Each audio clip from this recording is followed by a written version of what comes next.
प्रिय छात्राओं, आज हम देखेंगे ऋण पत्रों का नकद के अतिरिक्त यदि किसी अन्य प्रतिफल के लिए निर्गमन किया जाता है तो किस प्रकार से उसका ट्रीटमेंट होता है।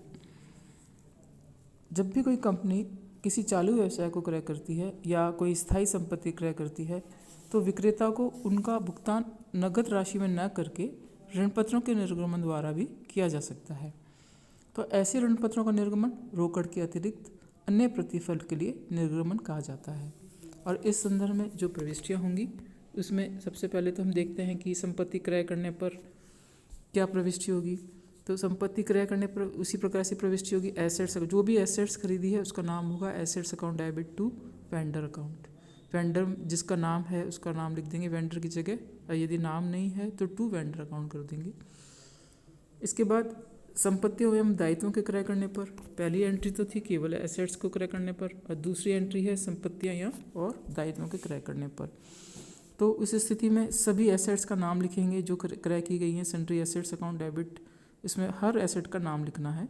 उसके बाद टू सन्ड्री लायबिलिटीज़ अकाउंट, सभी दायित्वों का नाम लिखना है। और to vendor account, to vendor account उसमें वो अमाउंट आएगा जिस मूल्य पर संपत्तियों और दायित्वों को क्रय किया गया है, यानी कि क्रय प्रतिफल से टू वेंडर अकाउंट हम करेंगे। उसके बाद विक्रय का भुगतान हम करेंगे नगद भुगतान करने की बजाय डिबेंचर्स से, तो एंट्री हो जाएगी vendors account debit to debentures account. Vendor को पेमेंट करना है, और अगर हम शेयर्स देते थे तो टू शेयर कैपिटल लिख देते थे, या कैश पेमेंट करते हैं तो टू बैंक लिख देते हैं, लेकिन यहाँ डिबेंचर्स दे रहे हैं तो टू डिबेंचर्स अकाउंट। तो ये एंट्रीज आपको करनी है। इसका हम क्वेश्चन देखेंगे। उसके पहले मैं आपको एक और पॉइंट समझा देती हूँ कि issue of debentures as collateral security. Collateral security क्या होती है? हिंदी में इसको समपार्श्विक प्रतिभूति के रूप में ऋण पत्रों का निर्गमन कहते हैं। सबसे पहले तो ये समझते हैं कि ये कोलेटरल सिक्योरिटी क्या होती है। जब कोई कंपनी बैंक से ऋण प्राप्त करती है तो प्रतिभूति के रूप में कोई संपत्ति गिरवी रख सकती है, या कोई व्यक्तिगत गारंटी दे सकती है, या अपने ही ऋण पत्रों को जमानत के रूप में जमा करा सकती है। तो ऋण पत्रों का निर्गमन ऋण की जमानत के रूप में किए जाने पर इसे समपार्श्विक प्रतिभूति कहते हैं। जैसे कोई संपत्ति गारंटी के रूप में रख दी जाती है गिरवी, तो यहाँ पे संपत्ति न रख के ऋण पत्रों को गारंटी के रूप में रख दिया जाता है। समझौते के अनुसार यदि कंपनी समय पर ऋण या ब्याज का या दोनों का भुगतान करने में असमर्थ रहती है तो बैंक को एक ऋण पत्रधारी के रूप में ऋण पत्रों की कंपनी से वसूल करने का अथवा इन्हें बाजार में बेचकर ऋण की राशि वसूल करने का अधिकार प्राप्त होता है। जिस प्रकार से संपत्ति को बेच के अपना ऋण को वसूल कर सकती है, इसी प्रकार से ऋण पत्र को भी वो बेच के अपने ब्याज की राशि या मूल राशि ऋण की राशि वसूल कर सकती है। इसके विपरीत यदि कंपनी ऋण या ब्याज या दोनों का भुगतान समय अनुसार कर देती है तो बैंक को ऐसे ऋण पत्रों को कंपनी को लौटाना होगा। कंपनी समपार्श्विक प्रतिभूति के रूप में रखे गए ऋण पत्रों पर ब्याज का भुगतान नहीं करती है, केवल ऋण की राशि पर नियमानुसार ब्याज या भुगतान करती है। तो ये है समपार्श्विक प्रतिभूति के रूप में ऋण पत्रों का निर्गमन। अब कंपनी द्वारा समपार्श्विक प्रतिभूति के रूप में रखे गए जो ऋण पत्र हैं उसका किस प्रकार से लेखांकन किया जाएगा, ये हम देखते हैं। इसमें दो विधियां प्रचलित हैं। इसमें प्रथम विधि के अनुसार तो ऐसी जो ऋण पत्र हैं जिनको प्रतिभूति के रूप में जमा कराया गया है उसके संबंध में लेखा पुस्तकों में कोई प्रविष्टि नहीं की जाती है। इस विधि में कंपनी केवल बैंक या अन्य संस्थाओं से लिए गए ऋण की प्रविष्टि की जाती है, और ये जो प्रतिभूति के रूप में ऋण पत्रों को कंपनी के गैर चालू दायित्व शीर्षक में ऋण के साथ कोष्टक में यह लिख दिया जाता है कि इस ऋण के लिए समपार्श्विक प्रतिभूति के रूप में ऋण पत्रों का निर्गमन किया जाएगा। यानी इसकी कोई एंट्री नहीं करनी है, केवल एक नोट के रूप में लिख दिया जाएगा ब्रैकेट में कि ये जो डिबेंचर्स हैं इनको प्रतिभूति के रूप में निर्गमित किया गया है। दूसरा मेथड है, दूसरा मेथड के अंदर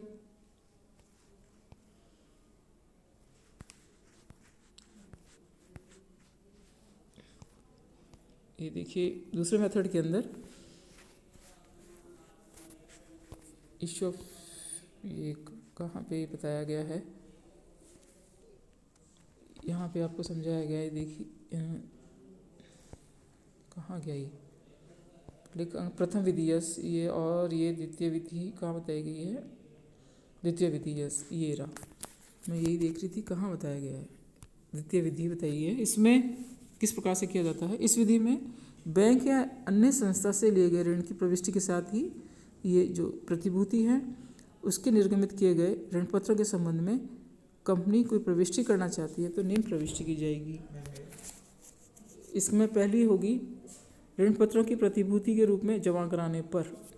ऋण पत्रों को प्रतिभूति के रूप में जमा कराने पर क्या एंट्री होगी? Debenture suspense account debit to,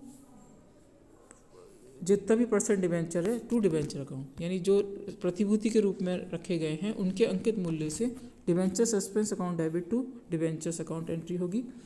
और जब ऋण का भुगतान किया जाता है तो एंट्री होगी जितने भी percent debentures account debit to debenture suspense account. तो इस प्रकार से ये एक बार जमा कराने पर डिबेंचर सस्पेंस अकाउंट डेबिट करेंगे और टू डिबेंचर अकाउंट क्रेडिट करेंगे, और भुगतान करने पर इसकी अपोजिट एंट्री कर दी जाएगी। तो इस प्रकार से कैंसिल हो जाता है। तो डिबेंचर सस्पेंस अकाउंट को कंपनी के चिट्ठे में नॉन करंट एसेट्स शीर्षक के अंतर्गत अदर नॉन करंट एसेट्स में तथा ऋणपत्र खाते को नॉन करंट लायबिलिटी शीर्षक के जो उप शीर्षक है लॉन्ग टर्म बोरिंग्स में सिक्योर्ड लोन्स के अंतर्गत दिखाया जाता है। इसको हम जब प्रैक्टिकली करेंगे तो आपको समझ में आएगा। अब इसका हम एक उदाहरण देखते हैं।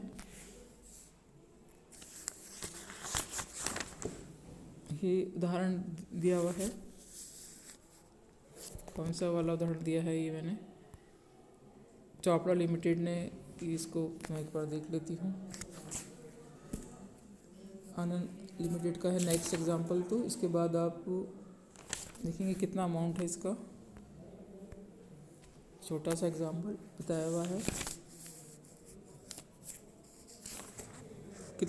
कितने डिबेंचर्स हैं? 6,60,000 की क्रय की। ये पहले ऊपर वाले पॉइंट का एग्जांपल है जो मैंने आपको बताया था कि नगद के अतिरिक्त जब हम किसी प्रतिफल के लिए निर्गमन करते हैं ऋण पत्रों का तो उससे संबंधित ये एग्जांपल है। एग्जांपल पढ़ देती हूँ। चोपड़ा लिमिटेड ने सिंघवी लिमिटेड से एक मशीन 6,60,000 रुपये में क्रय की। चोपड़ा लिमिटेड ने इसका भुगतान 100 रुपये वाले 12% ऋण पत्रों के निर्गमन द्वारा किया जो 10% प्रीमियम पर निर्गमित किए गए। चोपड़ा लिमिटेड की पुस्तकों में आवश्यक जर्नल प्रविष्टि कीजिए। तो देखिए यहाँ पे दिया हुआ है, इसमें हम एंट्री करेंगे। सबसे पहले मशीनरी खरीदी है, कितनी? 6,60,000 में क्रय की है। तो हम इसी प्रकार से मशीनरी परचेज करने की एंट्री करेंगे। Machinery account debit to Singhvi limited account. Singhvi limited से खरीदी है 6,60,000 की, तो ये हमने अमाउंट कर ली। डेट ऑफ परचेज को ये एंट्री कर लेंगे। अब इसको भुगतान करना है। हमने बताया कि डिबेंचर्स के माध्यम से हम भुगतान कर रहे हैं और ये प्रीमियम पे भुगतान करना है। तो कुल 6,60,000 का भुगतान, यानी एक डिबेंचर हमारा 100 रुपये का डिबेंचर है 10% प्रीमियम पर, यानी 110 का एक डिबेंचर हो गया। तो इस प्रकार से हम ये लिखेंगे। कितना डिबेंचर्स इशू करने पड़े? 6,000। तो 6,000 कैसे निकाले? 6,60,000 पेमेंट करना है और 110 का एक डिबेंचर है, तो कुल 6,000 डिबेंचर इशू करने पड़ेंगे। और ये एंट्री करेंगे हम। सिंघवी लिमिटेड को पेमेंट करना है 6,60,000 पेमेंट करना है, क्योंकि इसलिए 6,60,000 से डेबिट कर दिया।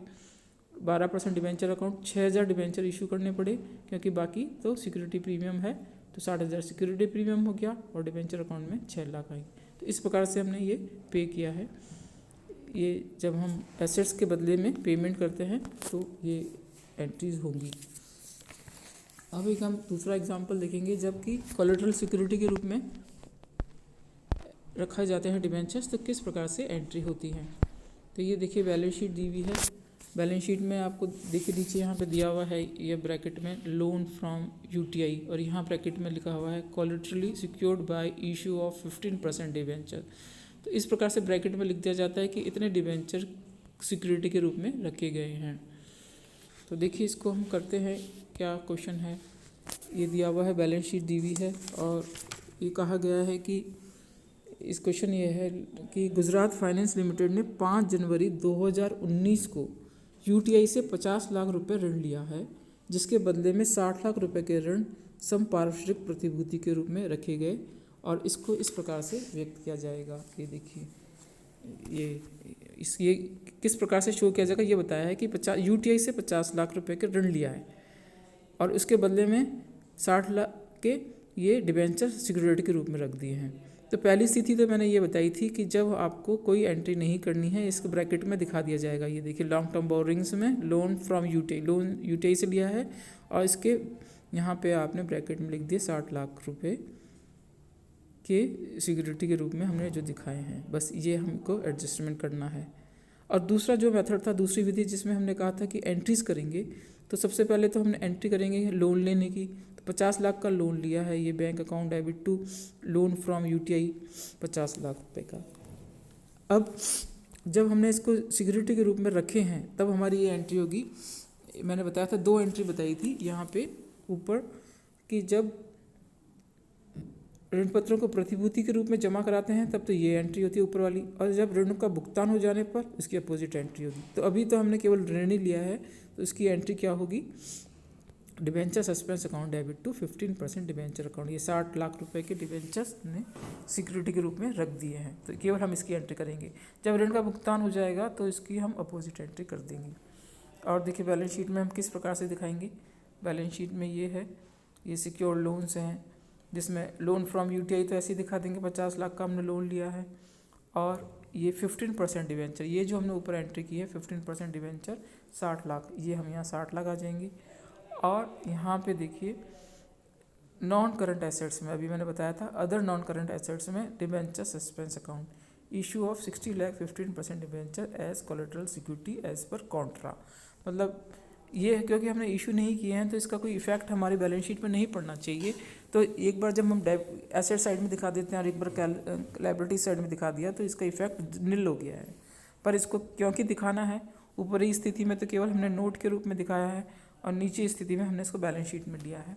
तो एक तरफ हमने इसको एसेट साइड में दिखा दिया और एक लायबिलिटी साइड में तो हमने 15% डिबेंचर्स जो कि हमने इशू किए वो दिखा दिए, और एसेट साइड में हमने इसको इस प्रकार से दिखाया है डिबेंचर सस्पेंस अकाउंट, क्योंकि ये ऊपर हमने एंट्री की थी डिबेंचर सस्पेंड अकाउंट। ये डेबिट किया है तो एसेट्स में आएगा और डिबेंचर्स ये लायबिलिटीज़ में आएगा। तो इस प्रकार से इसको हम दिखाएंगे। तो नेक्स्ट टर्न पे हम नेक्स्ट पॉइंट देखेंगे। Thank you students.